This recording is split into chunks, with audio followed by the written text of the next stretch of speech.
ปกติเราใช้4 ถาดเนี่ยวะ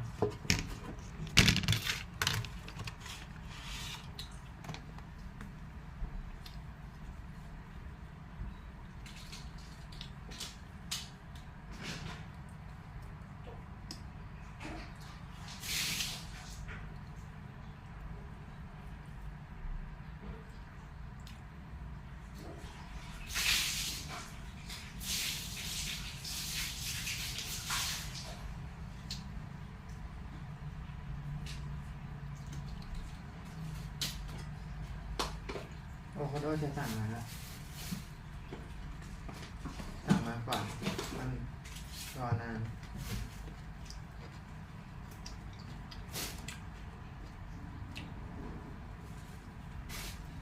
Hi everyone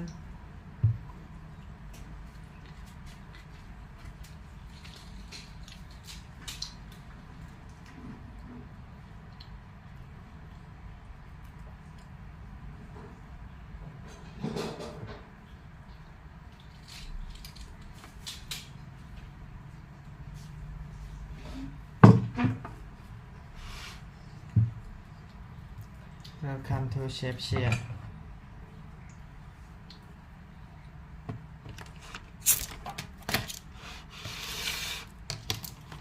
Today Chef Share will show you how to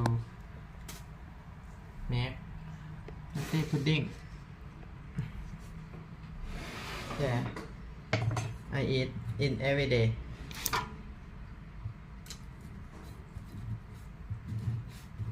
มันเหมือนเน่านะแต่จริงๆมันไม่เน่าข้างในมันดีแล้วแพ็คก็มาดีเจ้าเนี่ยดูดิโอ้สวยมากเลย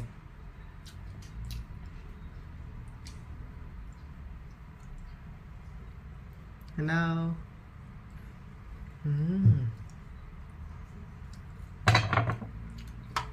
ตากินอันนี้กันนะแนวมันแข็งอร่อยไม่อร่อยเยอะเชื่อสั่งแต่เจ้านี้ชอบแต่เรากินแล้วมึง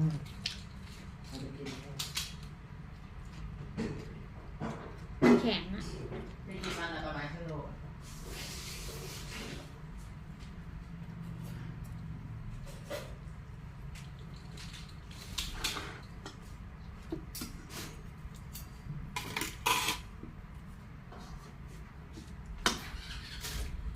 นุ่ม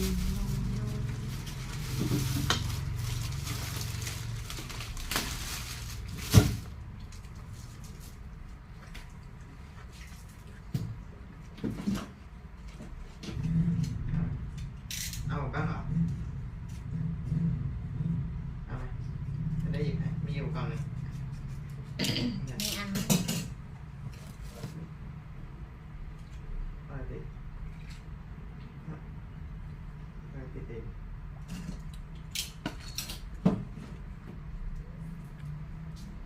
Hello buddy นี่ขั้นตอนทำnutty pudding อันนี้ล้างยังครับเบลน่าจะยังไม่รู้อ่ะ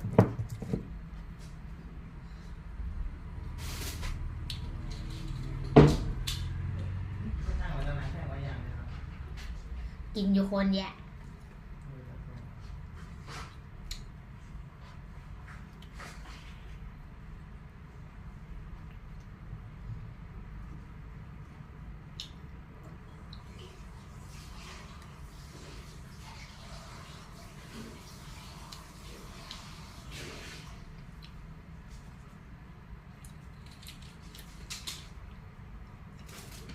จะไปต้มร้อน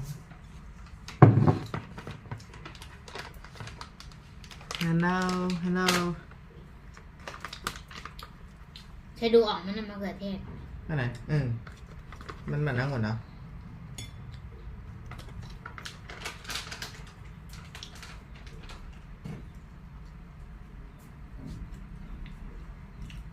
ต้มร้อนๆหน่อย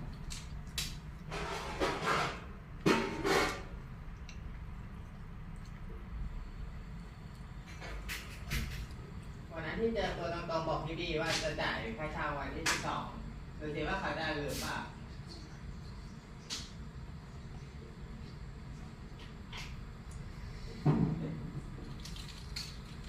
เขาขยันทวงก็ปล่อยเขาทวงครับ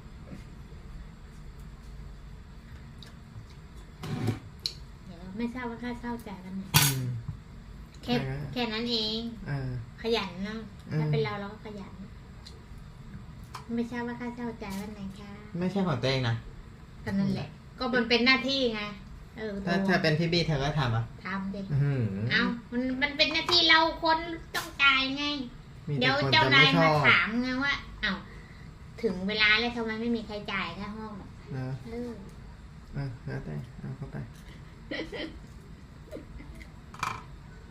อันนี้มันเล็กจิ๋วเว้ยไม่เหมือนอันนั้นเนาะบางอันมันก็ใหญ่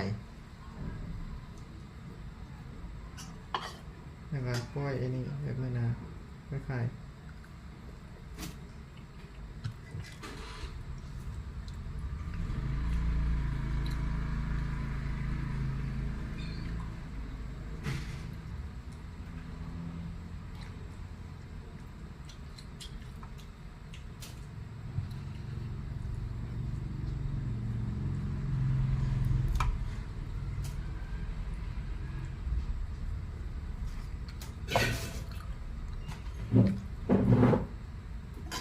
My name is Shia.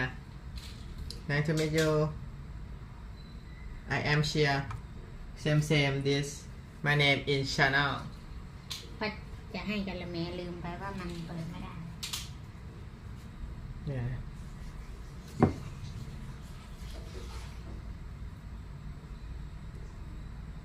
I eat a lot of banana.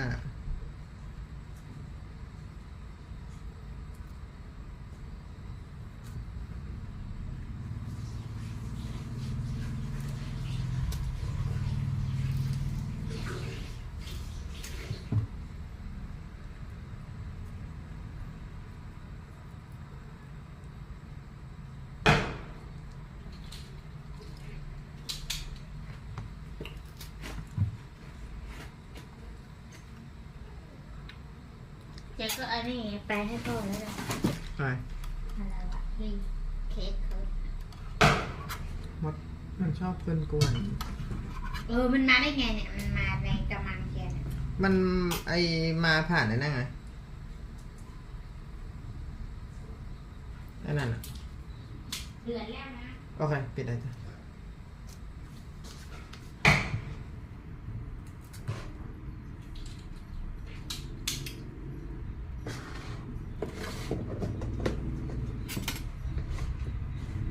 ปิดด้วยก่อนนี่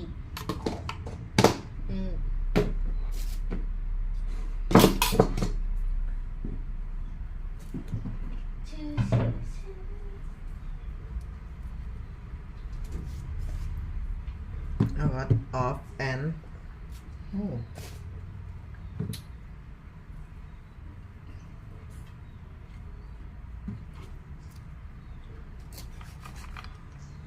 นี่ก็กล้วยบวชชี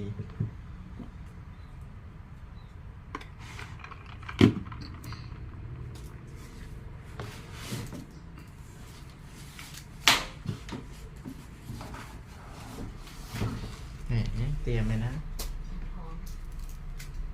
อันนี้ชอบเด็กจริงๆนะ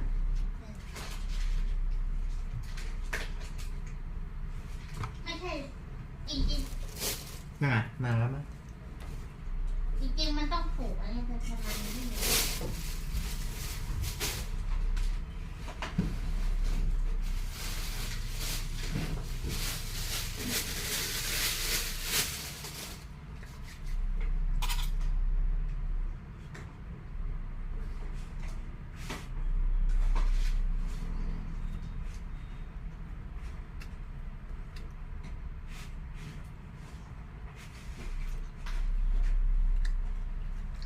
ต้องแข่งด้วยเธอต้องแข่งด้วยก็บอกแล้วมันน่าจะต้องปอกเหรอเอาแช่เย็นหนึ่งวันไม่มั้งข้างน่าจะข้างนอกมาข้างในน่าจะนิ่ม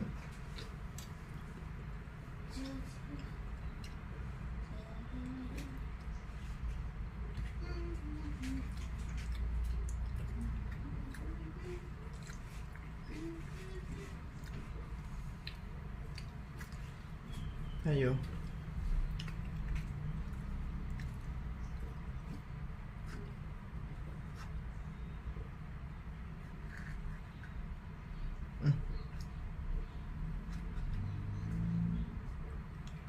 ห้องเราไม่มีไขควงนะ อุปกรณ์อยู่กองเหลืองหมด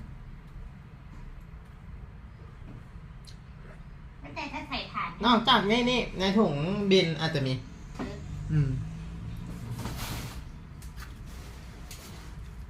ถุงบินเป็นถุงสำรองอะไรตั้งแต่ไหนได้ว่าเอาไปซ่อมก็เอาถุงบินกับอะไรใส่ไว้ในนี้ไงโอ้ยคัตเตอร์ไปเลยโอ้ยว่านั่นหนักคุณทรงคุณแกอะไรสำรองไง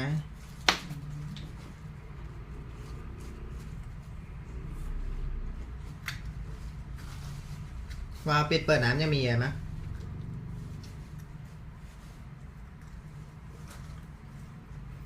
มีทุกอย่างยกเว้นไข่ควงแจ้งว่าออกไปแล้วแจ้งว่าใช่กันโอ้ยังแข็งอยู่นั่นเห็นไหมไม่ทันน้ำบอลแล้วเหรออะไรนะน้ำบอลแล้วตอนนี้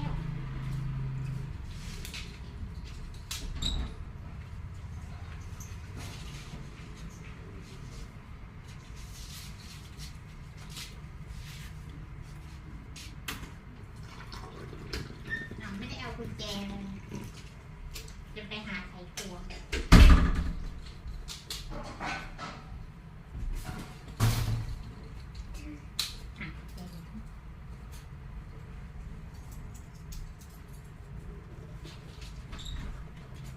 ซื้อเค้กมาฝากเชียร์เดี๋ยวกินสักอันหนึ่งเราไว้ว่า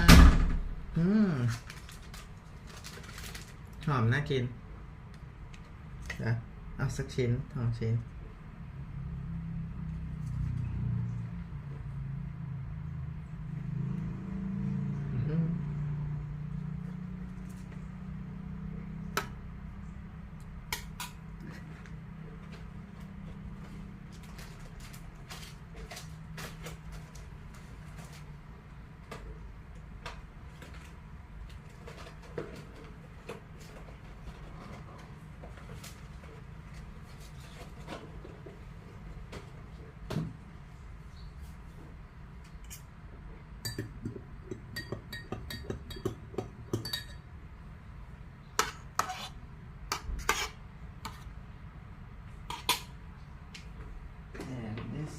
cacao powder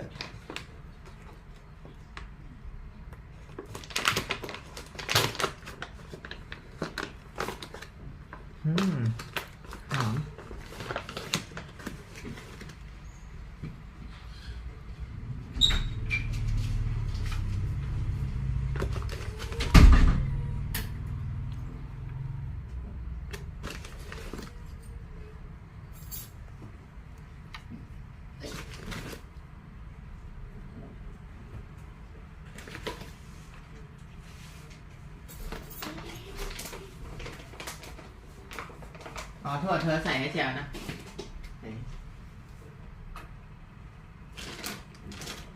then push this golden flaxseeds ฐานอะไรอยู่ไหนไม่รู้เชียวฮะ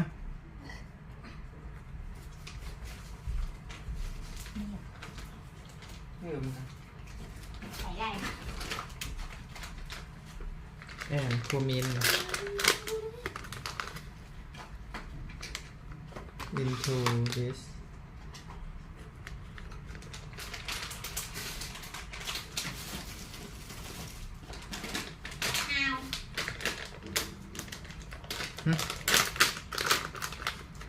ไม่ต้องใช้ค่ะอ่านให้เดี๋ยวไปเอาในนั้นnut and seed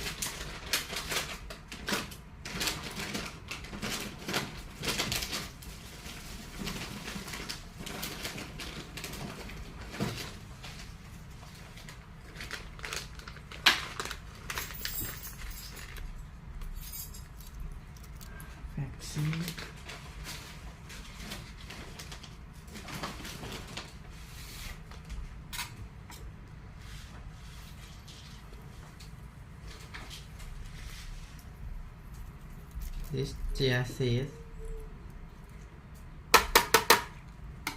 นี่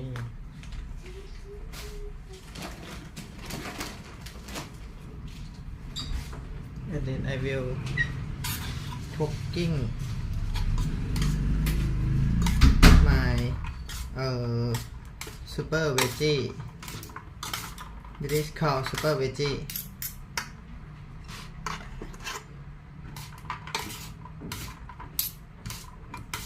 I will add apple cider vinegar and then olive oil.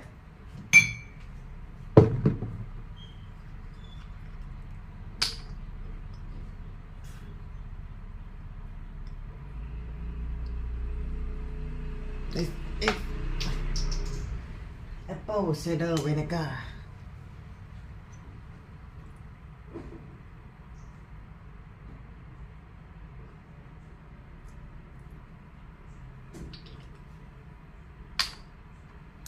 Hello everyone, nice to meet you.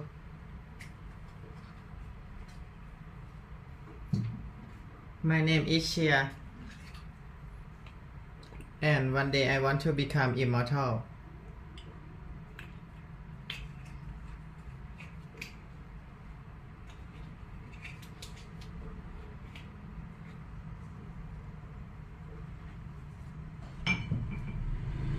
Okay.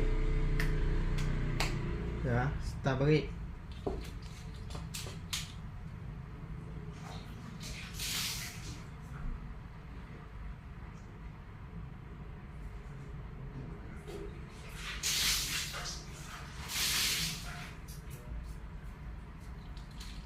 Yes, my name is Shia. I want to become immortal and then I become a lifespan and live longer enough to create technology that help humanity become immortality, and then I will create time machine to travel to time to future and to the past, and then create civilization, interstellar civilization, galactic civilization, and then universe civilization,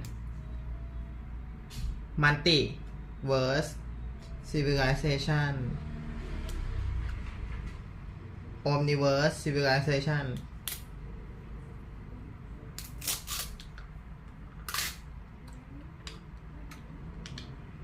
If I live long enough, in the future I will be the Lord of Earth, the Lord of Galaxy, and the Lord of Universe, Multiverse, Lord of Dimensional, and Lord of Omniverse. I affirmation every day that I can become anything I want to be. I can go anywhere I want to go. I can have everything I want to have. I talk with myself in every day. I love myself and thank you everything.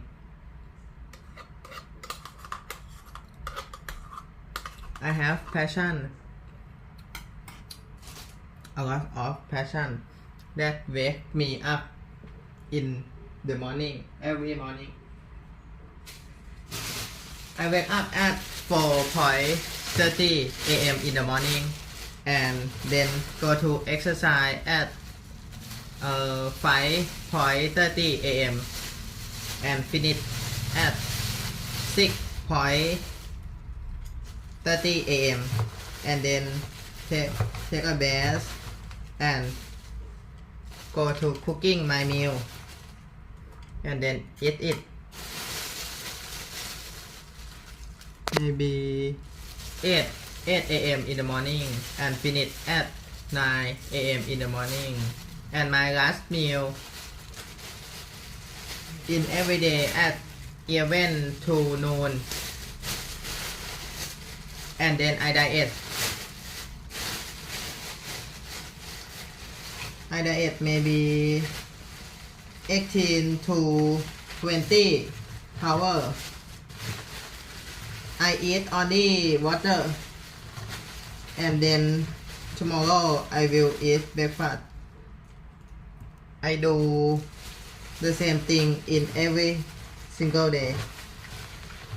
Let help me achieve healthy life, longevity.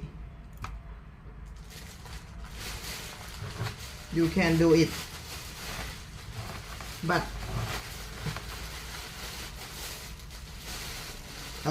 you can do it and practice life baby step.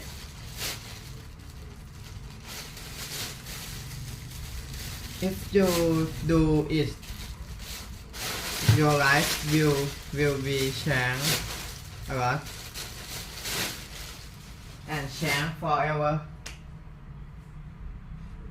Okay, time to eat.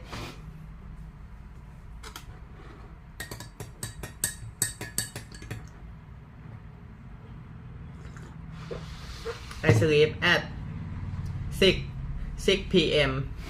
6 p.m. in the evening and then wake up at 4:30 a.m. in the morning.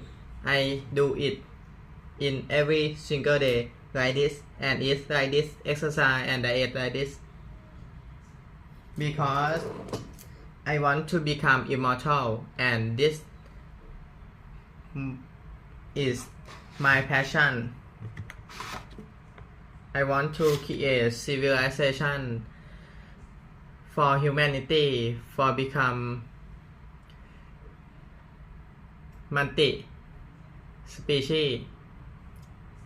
that can live in universe, galactic, multiverse.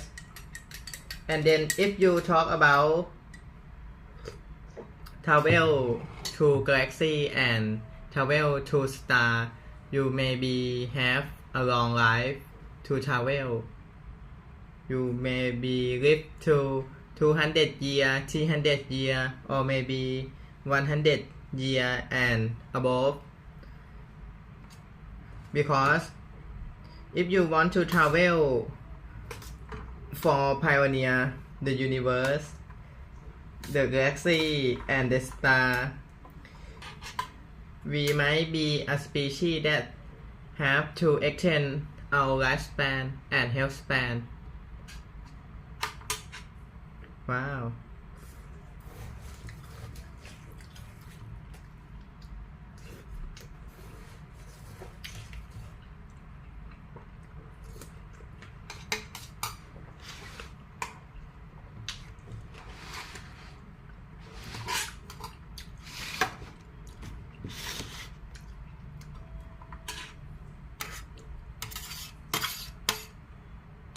Okay.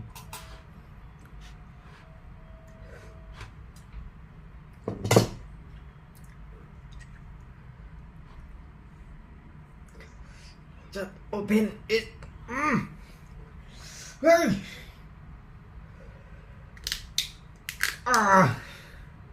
Oh. It's better that I have weight training. And I have strength enough to open this bottle.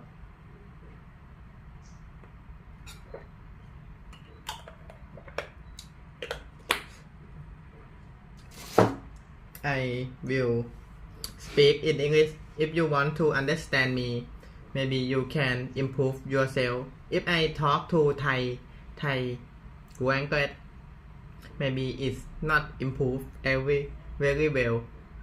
I love to talk in English and listen to in English because English is nationality language that can everyone in the world can understand. Yeah. If I talk in Thailand, yeah, you will know only Thai people can understand me. If I talk in English version, everyone in the world can understand me. If you Thai people and you want to understand me, maybe you should improve yourself. Okay.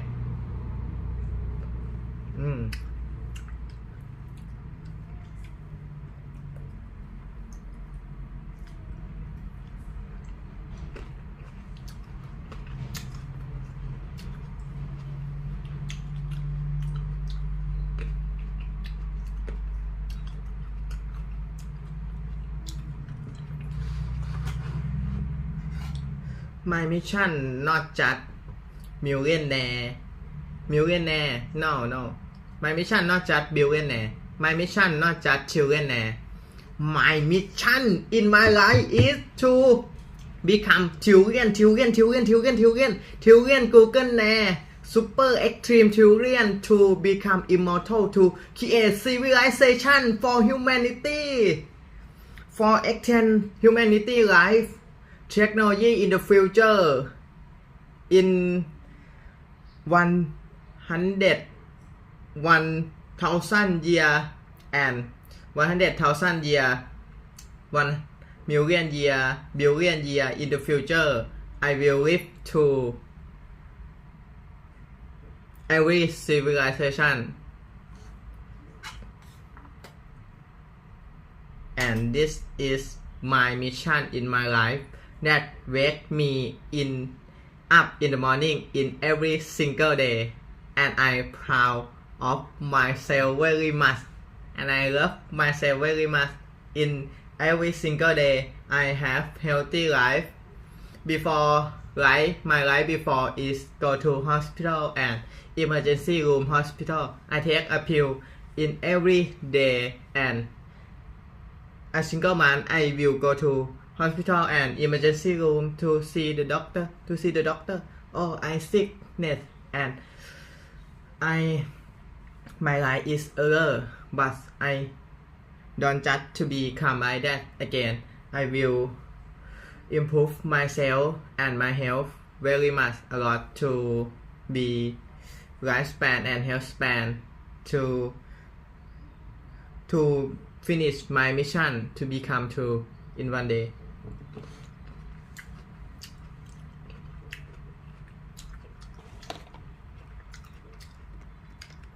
If you don't believe me, that's alright.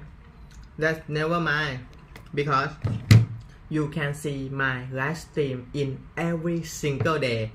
I wake up and then I exercise, and then I cooking, and then I eat my breakfast, and then I go to mission, and then I go to sleep. Tomorrow exercise, eating, diet. You can watch my live stream in every single day. If you want believe in my word, you can do and see my action in every single day in my lifestyle. Because I had to talk. If you why you eat like this, why you wake up in the morning and go exercise in every single day, why you do this, why you put up, why you weight training, why you pen, why you jump rope, why you eat healthy foods. Maybe you will have a lot of question about, oh, Shia, you are interesting person, you are amazing person, wow, and you know why Shia do like this and acting like this? Yeah. And my answer, yeah, I have to answer you. Okay. Let's go.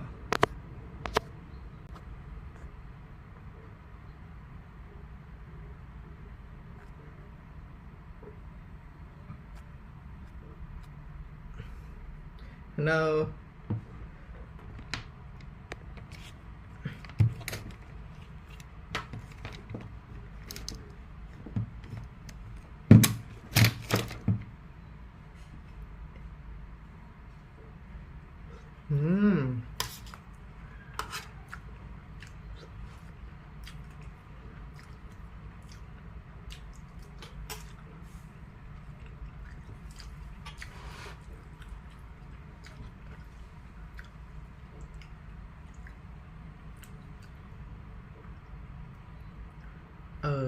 maybe you love to watch me eating much than me talk. Okay, let's go. Because if I just talk, you will a little people can understand me. A very little people, because a lot of people and most people don't understand me. Is my mind and my action is extremely and above a lot of people imagine. Maybe you can watch me action and my lifestyle. I will show you.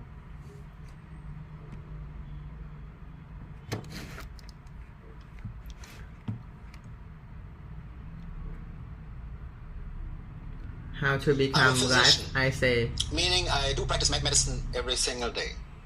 The way we practice medicine historically and nowadays is what we call reactive. We react or respond to certain changes our human bodies go through.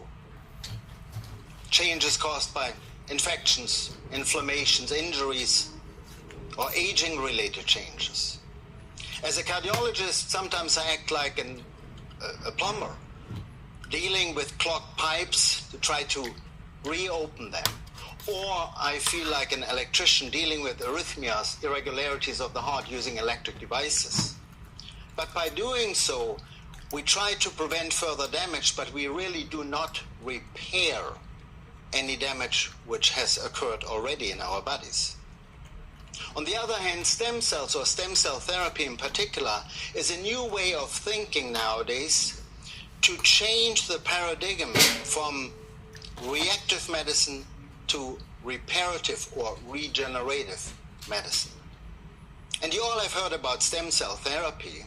You heard about some celebrities from Hollywood going to remote islands to have some intravenous stem cell injections for so-called anti-aging purposes. Or we have heard about football players having their knees injected in Europe. And all of them show amazing results.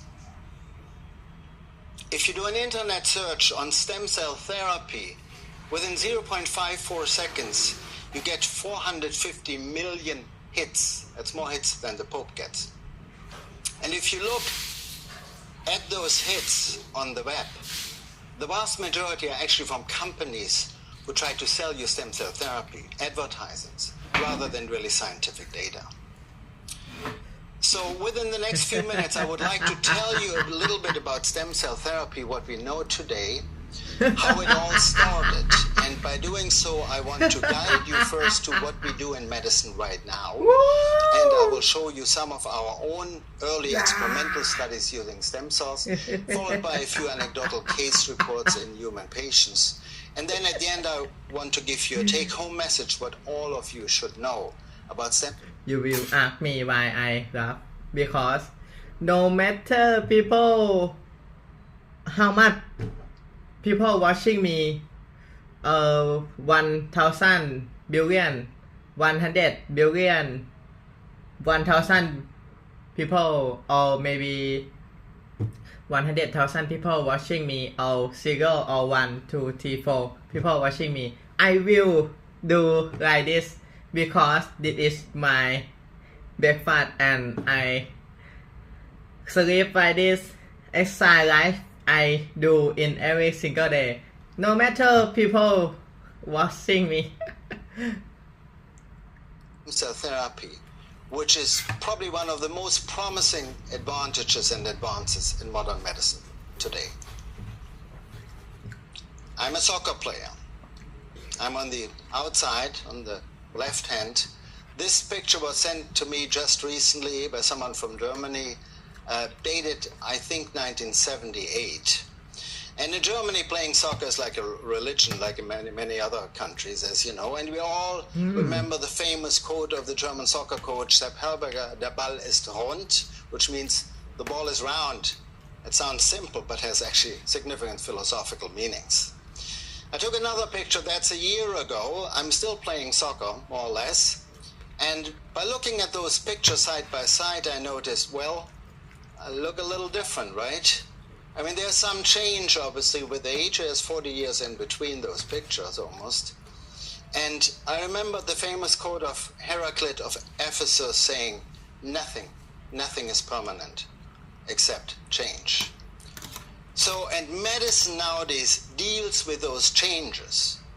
Patients come to the doctor's office or the hospitals because they have symptoms, for example, chest pain, or they have injuries, as an example, a broken leg, or they have chronic degenerative changes, arthritis in the knees, or an inflammation in the skin, or loss of function or loss of tissue. All these are changes we deal with in medicine. And traditionally, many of our organs, such as the heart and the brain, are considered differentiated organs. That means the cells we have in our heart today are the same cells we were born with. So once there is some damage, we can't repair them, even though we do have some stem cell potential in our bodies. We lost the power to repair a large amount of damage. So as a cardiologist, we put plasters and bandages on damage rather than repairing it. I just wanted to show you briefly a case of a young man I saw a few days ago, a 49-year-old man. He came with new onset of chest pain and was diagnosed with a heart attack. So we took him to the cardiac catheterization laboratory, where we take a catheter from the groin or from the arm into the heart, inject contrast dye into the arteries, which is shown here. And in that particular case, the right coronary artery was completely blocked, meaning there's lack of oxygen in large portions of the heart, which can lead to death. So as I mentioned, like a plumber, we go ahead with drills and wires and balloons and metal rings, which we call stents, open up that tube, and the blood flow is established and heart attack is treated. There's other ways, of course, to treat heart damage. If it's more severe, we might have to do open heart surgery, as shown here, sometimes even on the beating heart, where we use what we call bypass grafts to overcome blocked arteries. We use those grafts from the legs or from the chest of the same patient and basically bypass the blockages in order to treat the coronary artery disease. Or, in more extreme cases, we take the whole organ out. We do what we call a cardiac transplantation. But this is a major surgery, of course, and this is more regeneration than repair. But there's only 2,200 heart transplants done per year in the United States, but there's more than 6 million patients suffering from heart failure. So what leads to those damages and diseases? In a large part, it's aging. And we all age differently, as you know. And of interest, there are certain species who don't age or even immortal. Some fungi, for example, are immortal. And this picture shows a shark, a Greenland shark, who is supposed to be 512 years old. So how come that a shark can live hundreds of years while our lifespan as humans is usually less than 80 years old? So how come that a shark can live hundreds of years while our lifespan as humans is usually less than 80 years of age? So obviously he eats a lot of fish and swims a lot. That might help. But of interest, sharks have an unlimited regeneration of their teeth because of an abundance of stem cells in their body. So if they lose teeth, they can replace them, and that might play a role in the long age. So what are stem cells? Stem cells are unique cells which have the ability to develop into any cell in our body, whether it's a brain cell, a fat cell, a skin cell, a bone cell, a heart cell, whatsoever. And in the embryonic stage and in utero, stem cells are responsible for the development of our organs. We have to learn from nature. If you cut off the limb of a reptile, of a salamander, for example, due to an abundance of stem cells in their system, this reptile is able to completely regrow that limb, though they don't lose it. And we as humans, by the way, have the same ability, but only during the first 4 months in utero. After that, the limb is cut off, we lose it. So let me tell you briefly how we started stem cell therapy, and we were among the first in the world using embryonic cells in experimental animals, where we took the hearts of pregnant animals out, took the stem cells from the heart and injected those in recipient animals in which we created heart attacks before, into the border zone as shown here of scar tissue, damaged tissue. And by use of staining techniques and fluorescence microscopy, we could demonstrate for the first time that those cells from other animals basically could survive within the recipient for up to 6 months. And moreover, that led to an improvement of the contractile function, meaning the strength of the heart in those animals. From the experimental view, let me just tell you a few case reports. This lady on the right is an 87-year-old lady, a patient of mine who came to us a couple of years ago with severe, what we call coronary artery disease, blockages in the arteries, not amenable for any interventional or surgical therapy. In fact, this lady was so symptomatic that she could not even leave her house to go to the mailbox to get her mail because she had chest pain and was short of breath. So the only option was an experimental approach, intravenous stem cell injection. So after 3 months, she was basically completely asymptomatic.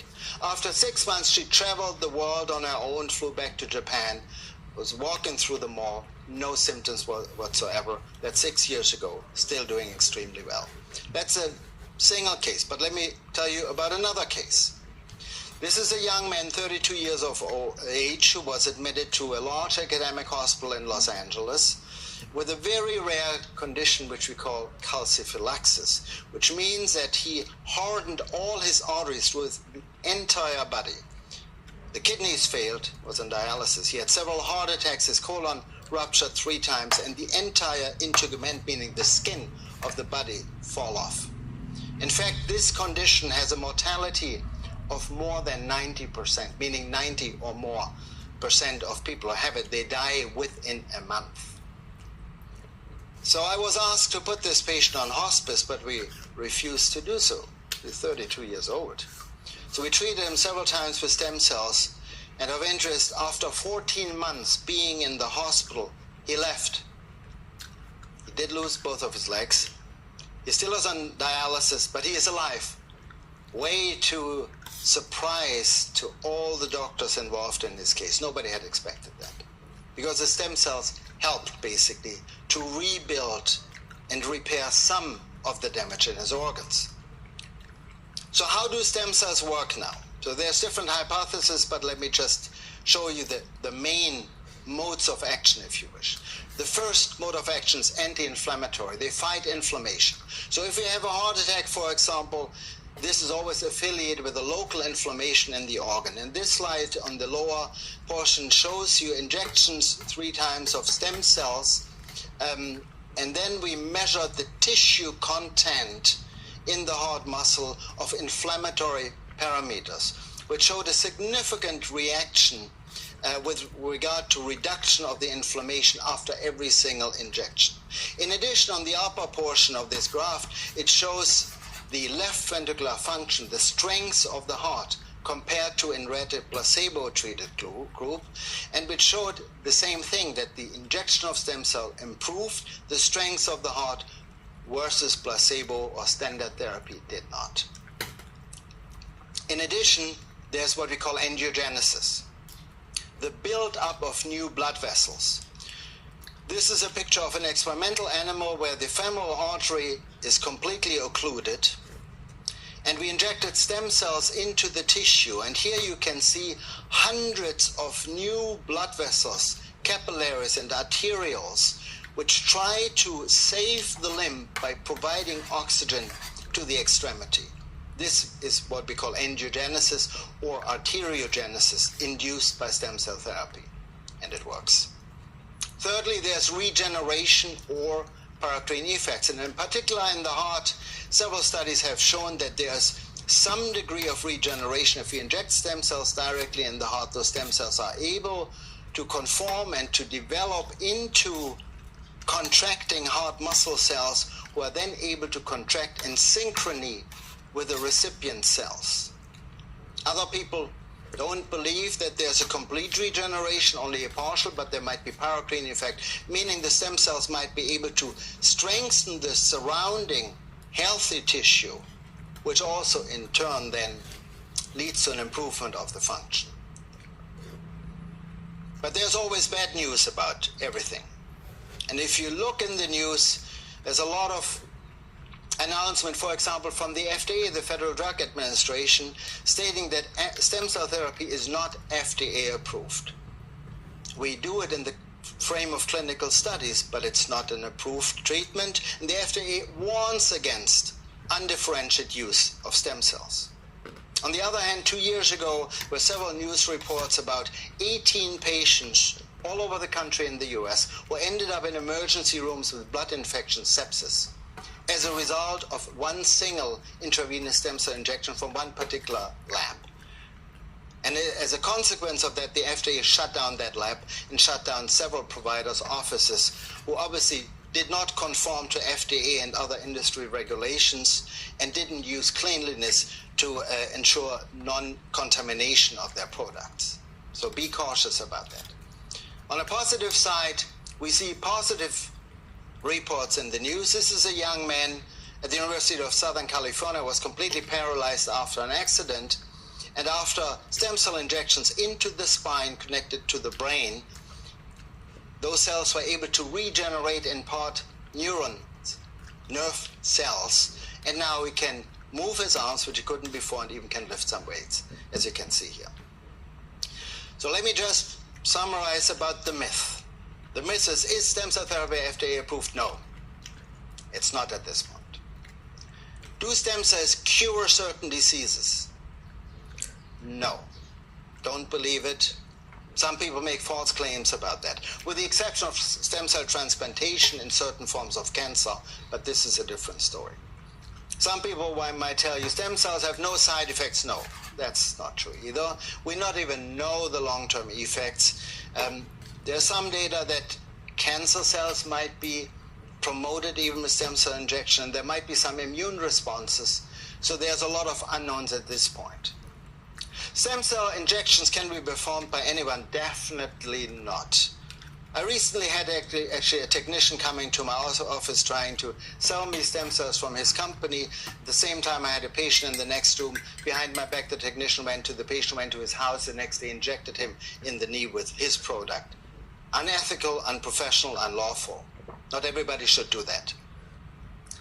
All labs provide high-quality products. No, this is wishful thinking, but in our experience, we have seen a lot of non-conformity to regulations. Facts are that stem cell therapy nowadays is the most promising advance in modern medicine. Stem cells have a responsibility to repair damage and heal. They decline in quality and quantity in our body. The older we get, the less potent stem cells we have. They do induce a natural healing, but sometimes need to be mediated from the outside. But again, nothing is permanent except change.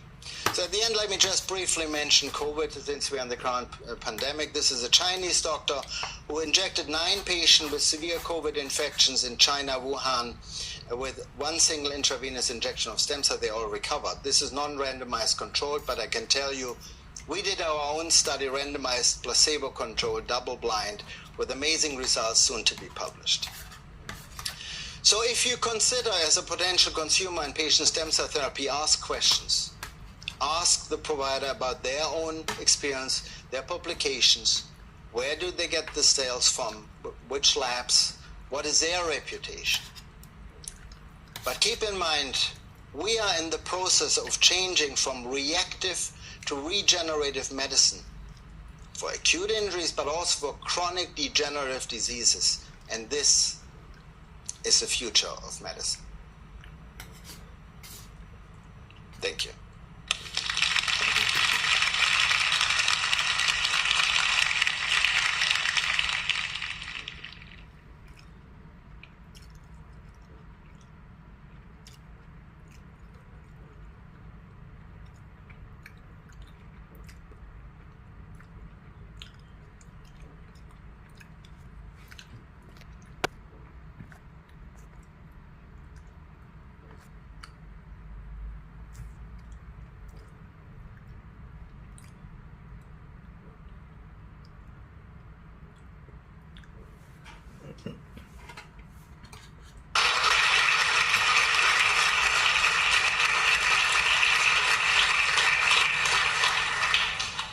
Today I will talk about my view on personalized medicine, stem cells, and CRISPR.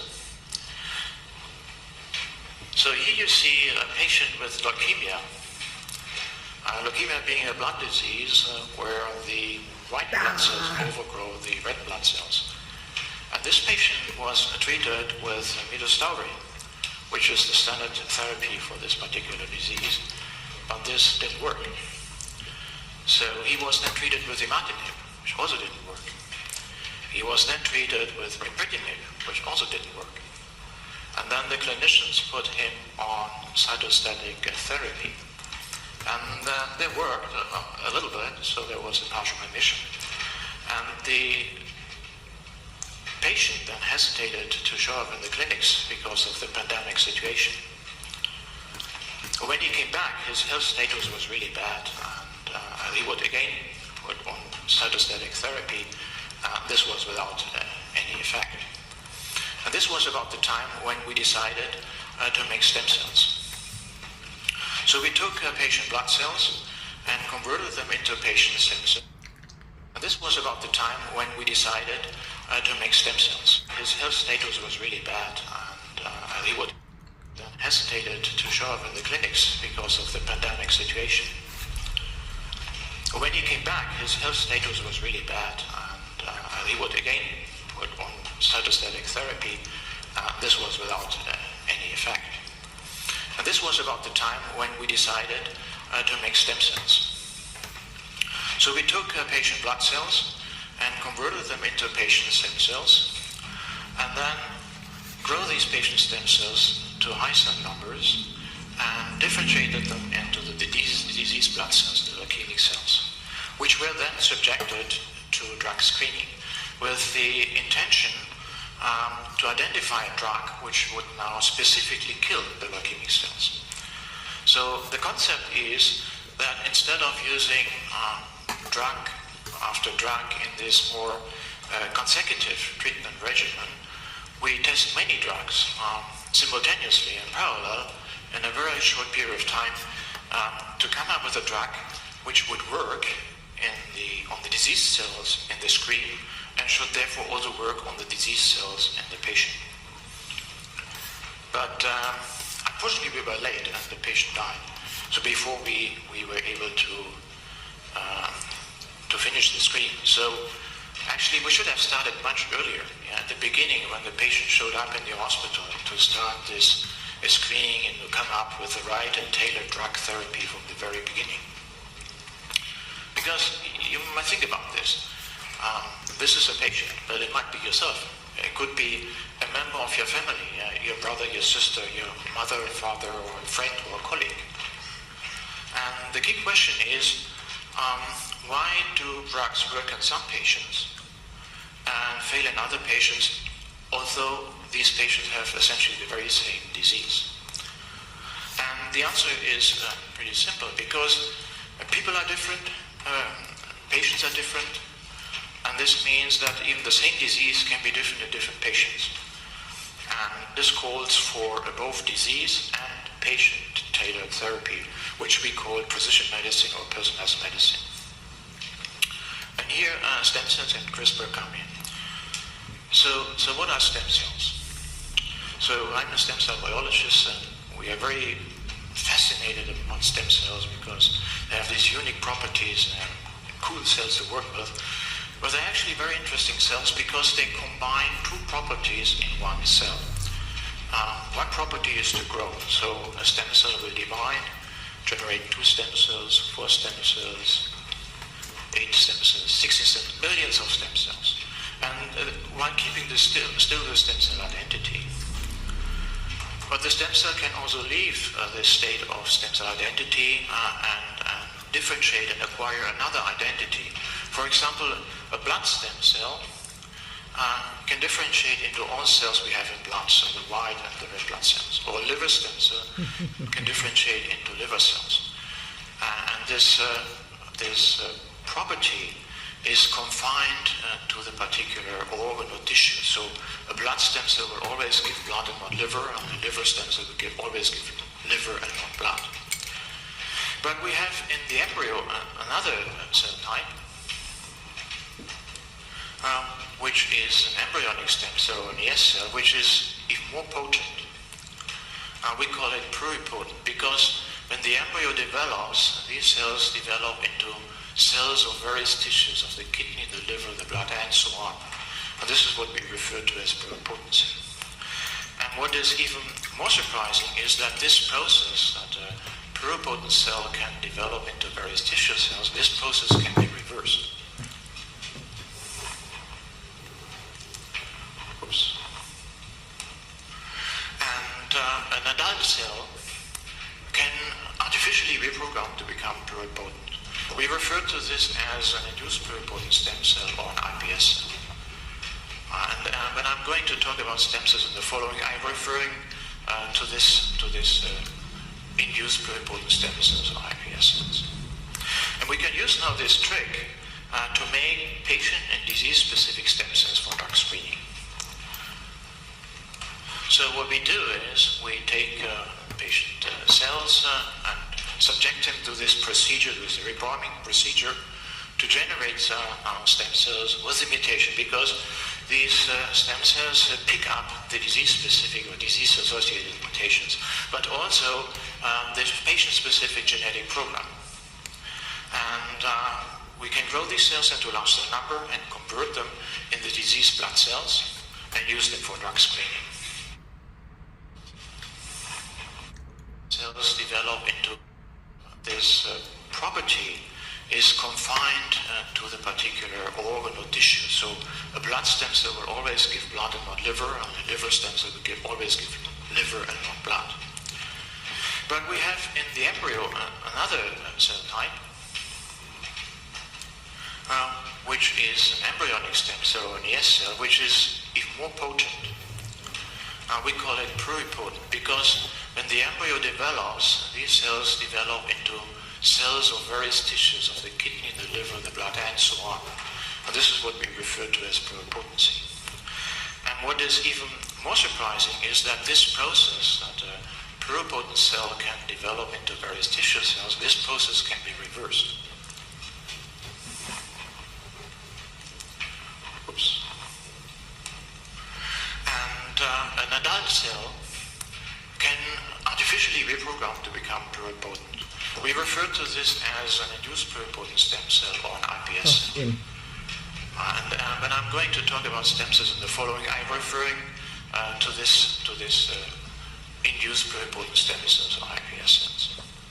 And we can use now this trick to make patient and disease-specific stem cells for drug screening. So what we do is we take patient cells and subject them to this procedure, this reprogramming procedure, to generate stem cells with the mutation, because these stem cells pick up the disease-specific or disease-associated mutations, but also the patient-specific genetic program. And we can grow these cells into large cell number and convert them in the diseased blood cells and use them for drug screening, as I showed you before. Well, we need a control, which is a non-diseased, healthy cell without mutation, because we want to have a drug which works on the mutated disease cells, but not on the non-mutated healthy cells. And in leukemia, the mutations, like in many cancers, are acquired mutations. So they occur only in the diseased cells and not in the non-diseased cells. So in a patient, a leukemia patient, has also non-disease cells, and we can also use these non-disease healthy cells to reprogram them into stem cells and generate then the non-disease blood cells for our control in our drug screening. So the take-home message at this point is that we use this trick to convert a patient cell into a diseased and a non-diseased patient cell with and without mutation, to screen for drugs and to identify drugs which we would expect to work in the disease cells of the screen and then also should work in the disease cells of the patient. This leads me to my second example, which is on pain. So we all experience pain. In most cases, it's an unpleasant experience. But there are even people who don't have pain, so they have mutations in ion channels and no pain. So are these lucky people? No pain problems? It's not that simple because you might hurt yourself without noticing. So it's pretty dangerous.